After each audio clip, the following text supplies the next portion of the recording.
Panik menguasai Iran dengan pengawal revolusi dan tentera regular bertembung di tengah-tengah tekanan daripada Trump, Sekatan Amerika Syarikat dan pemadaman internet yang cuba menyembunyikan perpecahan dalam rejim. Pada hari Khamis, 21 Mei 2026, laporan yang datang dari bandar-bandar seperti Teheran, Tabriz, Isfahan, Avaz dan kawasan sensitif lain menunjukkan bahawa krisis itu kini bukan sahaja di luar sempadan, malah bukan hanya di meja rundingan nuklear. Ketegangan kini muncul dalam jentera ketenteraan Iran sendiri, dengan penawal menuduh sektor tentera membocorkan maklumat, menahan pegawai dan cuba mengawal tentera yang nampaknya tidak lagi menurut tanpa bantahan. Dan apabila rejim perlu mengawasi askar-askarnya sendiri, sementara Trump menekan dari luar dan rakyat berada dalam kegelapan di dalam, persoalannya tidak dapat dielakkan. Iran sedang berdepan dengan perang bersejarah, luaran atau satu keruntuhan dari dalam. Pengawal revolusi masih mengawal Iran atau sudah mula kehilangan kawalan. Trump sedang melihat rejim itu berpecah dari dalam pada saat yang paling rapuh. Saya akan ceritakan semua itu kepada Anda sebentar lagi. Tetapi sekarang, Anda pasti mahu melanggan saluran ini untuk terus mendapat maklumat terkini. Maklumat masa nyata dengan kualiti kewartawanan terbaik yang pernah dilihat mengikut piawaian Credibility Alves. Penggawal revolusi ditubuhkan untuk menjaga kuasa politik rejim, bukan sekadar untuk mempertahankan sempadan. Tentera Hegelak mempunyai talusul yang berbeza, fungsi yang berbeza dan hubungan yang berbeza dengan rakyat. Sebab itu, pertembungan antara dua pasukan ini sangat berat. Menurut laporan yang diperoleh daripada sumber dalaman, ketegangan bermula selepas komander pengawal mengusir pegawai dan askar tentera dari kemudahan ketenteraan bersama. Menuduh sebahagian daripada mereka membocorkan maklumat mengenai pangkalan peluru berpandu dan struktur drone kepada Israel dan Amerika Syarikat. Selepas itu berlaku pertempuran setempat, korban di kedua-dua belah pihak dan penahanan berpuluh-puluh anggota tentera. Rejim Kuba menganggap ini sebagai kes terpencil, tetapi isyarat politiknya amat serius. Apabila satu pasukan bersenjata mula curiga terhadap yang lain, masalahnya bukan lagi sekadar operasi. Isunya kini melibatkan arahan, kesetiaan dan kelangsungan hidup. Pengawal revolusi sentiasa berfungsi sebagai alat keras kekuasaan, digunakan untuk menahan protes, menakut-nakutkan penentang, dan mengawal kawasan yang ditakluki. Tentera biasa membawa imej sebagai institusi kebangsaan walaupun di bawah tekanan rejim. Perbezaan ini menjelaskan mengapa pertembungan itu begitu menakutkan Teheran. Ia menunjukkan bahawa kepatuhan automatik tidak lagi kelihatan begitu terjamin. Bandar yang disebutkan juga menjadikan kes ini lebih serius. Teheran ialah pusat politik. Tabriz mempunyai sejarah penentangan dan kekuatan serantau. Isfahan terletak berhampiran kawasan sensitif yang berkaitan dengan program nuklear. Avaz terletak di kawasan yang dicirikan oleh ketegangan tempatan dan kehadiran Arab Iran. Apabila laporan pertempuran muncul di tempat yang begitu berbeza, ketakutan semakin meningkat kerana ia bukan sekadar perbincangan di dalam kem tentera yang jauh. Masalah ini merebak ke kawasan-kawasan penting seperti keselamatan, tenaga, logistik dan kawalan dalaman.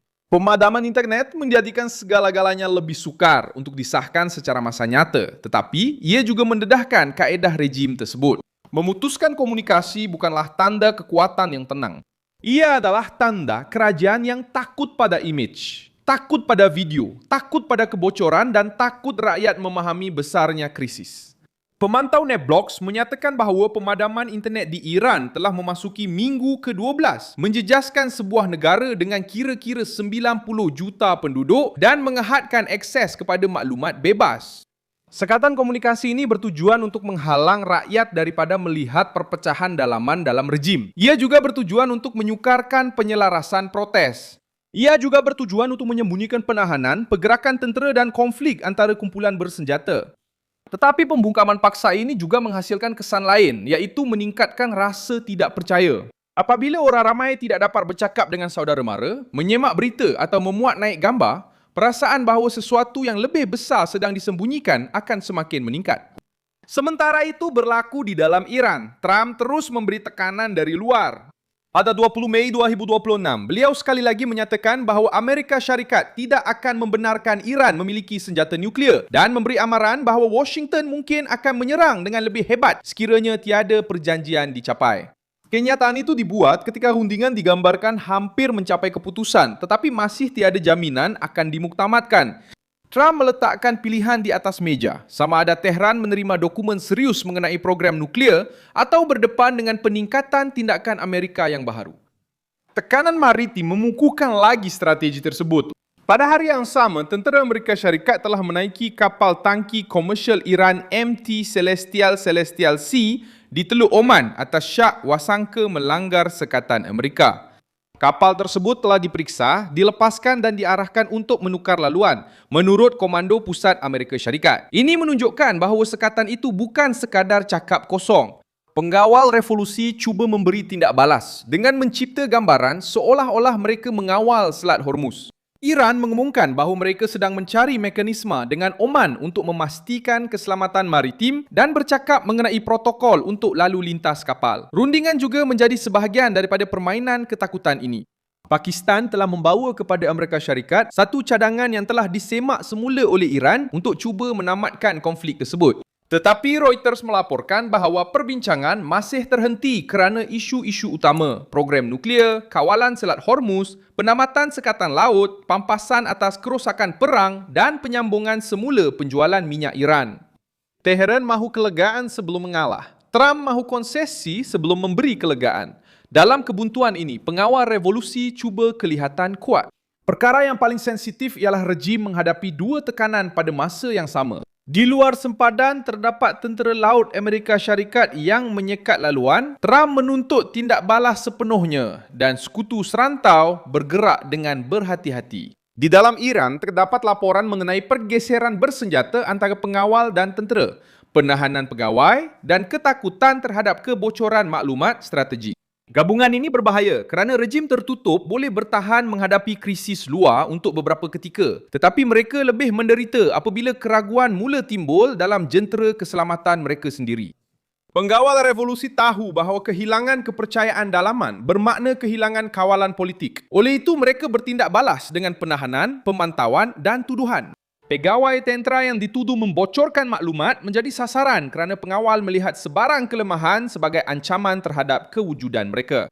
Jika tentera biasa mula menentang arahan pengawal atau menolak operasi di dalam bandar-bandar Iran, rejim akan semakin bergantung kepada unit ideologi, milisia dalaman dan perkhidmatan risikan. Ini mencetuskan lebih banyak penindasan, lebih banyak paranoia dan lebih banyak kemungkinan kesilapan. Tentera biasa juga tidak muncul sebagai satu blok yang bersatu. Apa yang wujud menurut laporan ialah kumpulan dan sektor yang menunjukkan penentangan, rasa tidak puas hati dan ketidakpercayaan. Ketakutan menguasai kerana ini bukanlah satu pertempuran yang diisytiharkan dengan permulaan, pertengahan dan pengakhiran. Ia adalah satu pertikaian dalaman yang tersebar dengan bahagian-bahagian dalam struktur menguji had, memerhati reaksi dan menilai siapa yang masih patuh kepada siapa. Apabila kepimpinan perlu memotong internet, menahan tentera, mengawal berita, berunding melalui perantara dan bertindak balas terhadap sekatan laut, itu bermakna mereka tidak berada dalam kedudukan yang selesa. Jika pertempuran itu kekal terpencil, Tehran akan cuba menutupnya dengan penahanan dan pemadaman maklumat. Jika laporan baru muncul di bandar-bandar lain, rejim itu perlu membahagikan tenaga antara berunding dengan Trump dan mengawal tenteranya sendiri. Krisis ini berlanjutan kerana ketakutan telah berubah tempat. Dahulu, Tehran cuba menakut-nakutkan pihak luar dengan ancaman nuklear. Sekarang ketakutan itu muncul dalam struktur yang telah menyokong rejim itu selama beberapa dekad.